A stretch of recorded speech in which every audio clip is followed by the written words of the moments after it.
In today's video, I'm going to teach you how to add a priority column in Smartsheet. By the end, you'll have a clear, color-coded priority system that keeps your tasks organized and easy to scan at a glance. Start by opening your sheet. On the far right side of your existing columns, look for the small plus sign. This is your shortcut for adding a new column without disrupting the rest of your layout. Click that plus sign to open the column setup window. From the column types that appear, choose the option for a drop-down list. This type is perfect for priorities because it limits selections to the specific values you define, ensuring everyone on your team uses the same scale consistently.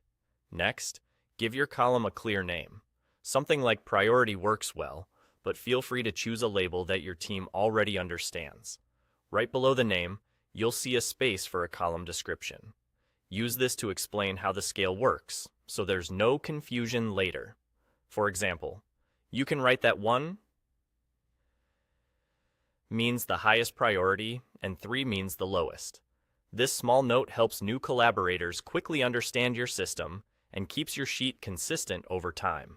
Now, set up the actual values that will appear in the dropdown. In the Values area, type 1, 2, and 3 on separate lines.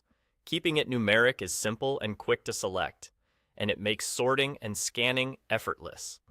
To make priorities pop visually, assign colors to each value.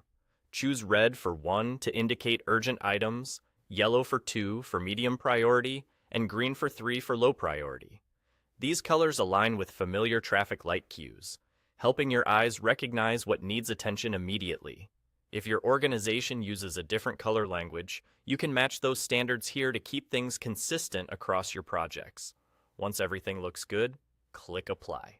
Your new priority column will be added to the sheet with your drop-down values and colors ready to go.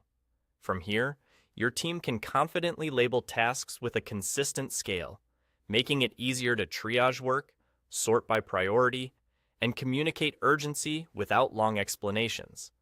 That's all it takes to set up a simple, reliable priority system in Smartsheet. Keeping the scale documented in the description and the colors aligned with urgency ensures clarity, reduces mistakes, and saves time when scanning busy project lists. Thanks for watching, and enjoy the smoother workflow.